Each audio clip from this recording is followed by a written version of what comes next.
আসসালামু আলাইকুম ওয়া রাহমাতুল্লাহ। সুধী দর্শক, দেশের প্রধান প্রধান দৈনিক পত্রিকার শিরোনামে স্থান করে নেওয়া গুরুত্বপূর্ণ খবরগুলো নিয়েই হাজির হলাম আপনাদের সামনে। আশা করি সাথেই থাকবেন। গুরুত্বপূর্ণ খবরগুলোর মধ্যে শুরুতেই থাকছে মাইলস্টোন ট্র্যাজেডি, হতাহতের সংখ্যা নিয়ে বিতর্ক, বার্ন ইনস্টিটিউটের সামনে এখনো উদ্বেগ উৎকণ্ঠায় স্বজনরা, দুর্ঘটনার চিঠি হাতড়ে ফিরছে বাবা মা স্বজনরা, আইসিইউতে এখনো 12 জন, আইসিইউর সামনে আহাজারি প্রার্থনা, কাতরাচ্ছে শিশু, স্বজনের কান্না, বার্নে জীবন মৃত্যুর সন্ধিক্ষণে 44 জন, আরও এক শিশুর মৃত্যু, 8 জনের অবস্থা সংকটাপন্ন, দীর্ঘ অপেক্ষায় স্বজনরা। দোতলা ভবন যেন বদ্ধ খাঁচা, ছিল না জরুরি এক্সিট পয়েন্ট, পেছনের জানালা ভেঙে উদ্ধার করা হয় শিশুদের। আইএসপিআর বলছে নিহতদের তথ্য গোপনের কোনো চেষ্টা হচ্ছে না। পদত্যাগের অভিপ্রায় নেই, তবে নিয়োগকর্তা বললে চলে যাব বলে জানান শিক্ষা উপদেষ্টা। 1 বছরে গঠিত হয়নি তথ্য কমিশন ও মানবাধিকার কমিশন, টিআইবির উদ্বেগ এই নিয়ে। বছর না যেতেই পরাজিত শক্তির ষড়যন্ত্রের লক্ষণ দেখা যাচ্ছে বলে জানান প্রধান উপদেষ্টা ডক্টর মোহাম্মদ ইউনূস। 13 দল জোটের নেতাদের সঙ্গে বৈঠকে তিনি একথা জানান। প্রধান উপদেষ্টার সাথে সাক্ষাৎ করেন বিমান বাহিনী প্রধান air vice marshal Hasan Mahmud খান।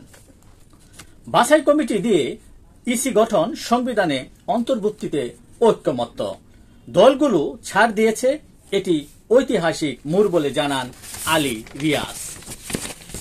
বাণিজ্য ঘাটতি কমাতে যুক্তরাষ্ট্র থেকে বেশি দামে কেনা হবে গম, মার্কিন শুল্ক কিছুটা কমার প্রত্যাশা অর্থ উপদেষ্টার। সচিবালয়ে হামলা ভাঙচুর, শাহবাগ থানায় মামলা, আসামি 1200 জন। সরকারের ভেতরে আরেক সরকার, প্রথম আলোর গোলটেবিল বৈঠকে বিশিষ্টজনদের বক্তব্যে উঠে আসে এ তথ্য। জুলাই অভ্যুত্থান, 1 বছরের অভিজ্ঞতা ও ভবিষ্যৎ শীর্ষক গোলটেবিলে বলা হয়, ভালো অভিজ্ঞতা কম, খারাপ অভিজ্ঞতায় বেশি। বৈষম্যহীন বাংলাদেশ গড়তে যেসব কাজ করার দরকার সরকারের, তার উল্টো পথে যাত্রা করছে সরকার। সরকারে কেতাবি যোগ্যতার সমাহার থাকলেও সক্ষমতার দোষ নেমেছে বলে বৈঠকে জানানো হয়। ভয় বিচার ব্যবস্থার ভেতরে ও আছে বাইরেও। চলমান পরিস্থিতি উত্তরণে একমাত্র পথ হচ্ছে অতি দ্রুত নির্বাচন বলে মন্তব্য করেছেন বিএনপি মহাসচিব মির্জা ফখরুল ইসলাম আলমগীর।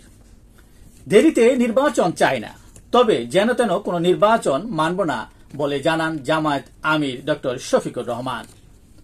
ডক্টর ইউনূসের স্বজন প্রীতির বড় উদাহরণ স্বাস্থ্য উপদেষ্টা বলে মন্তব্য করেছেন এনসিপি নেতা হাসনাত আব্দুল্লাহ। মাইলস্টোন দুর্ঘটনার দায় বিমান বাহিনীকে নিতে হবে বলেও তিনি জানান। দেশের প্রধান প্রধান দৈনিক পত্রিকার শিরোনামে স্থান করে নেওয়া আন্তর্জাতিক খবরগুলোর মধ্যে যা যা থাকছে। গাজায় দ্রুত বাড়ছে অনাহারী মানুষের সংখ্যা। ফিলিস্তিনপন্থী বিক্ষোভের দায়ে কলম্বিয়া বিশ্ববিদ্যালয়ের 80 শিক্ষার্থী বহিষ্কার। রাষ্ট্রদ্রোহ অভিযোগে সাবেক মার্কিন প্রেসিডেন্ট বারাক ওবামাকে গ্রেফতারের দাবি মার্কিন প্রেসিডেন্ট ডোনাল্ড ট্রাম্পের। তিনি অভিযোগ করেন 2016 সালের প্রেসিডেন্ট নির্বাচনে রাশিয়ার হস্তক্ষেপের তদন্ত নিয়ে ওবামা প্রশাসন বিষয়টি ইচ্ছাকৃতভাবে জনগণকে বিভ্রান্ত করেছে।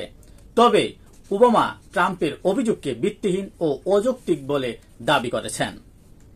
ইসরায়েলের সঙ্গে যুদ্ধের জন্য প্রস্তুত ইরান বলে জানান ইরানের প্রেসিডেন্ট মাসুদ পেজেশকিয়ান। অপরদিকে ইসরায়েলি সেনাপ্রধান বলেন ইরানের বিরুদ্ধে যুদ্ধ এখনো শেষ হয়নি। গাজায় গণহত্যা নিয়ে যারা চুপ থাকবে তারা এর সঙ্গে জড়িত বলে মন্তব্য করেছেন এরদোয়ান। মিরাজ যুদ্ধ বিমান হারালো ইউক্রেন, ফ্রান্সের দেওয়া যুদ্ধ বিমানটি মিশনের সময় বিধ্বস্ত হয়। পাকিস্তানে পিটিআইয়ের 8 নেতার 10 বছরের সাজা। কারাবন্দী সাবেক প্রধানমন্ত্রী ইমরান খানের বিরুদ্ধেও একই অভিযোগ আনা হয়েছে, কিন্তু তার বিচার পৃথকভাবে অনুষ্ঠিত হচ্ছে।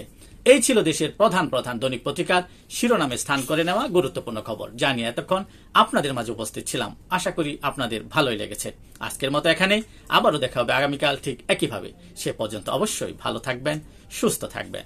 আসসালামু আলাইকুম ওয়া রাহমাতুল্লাহ।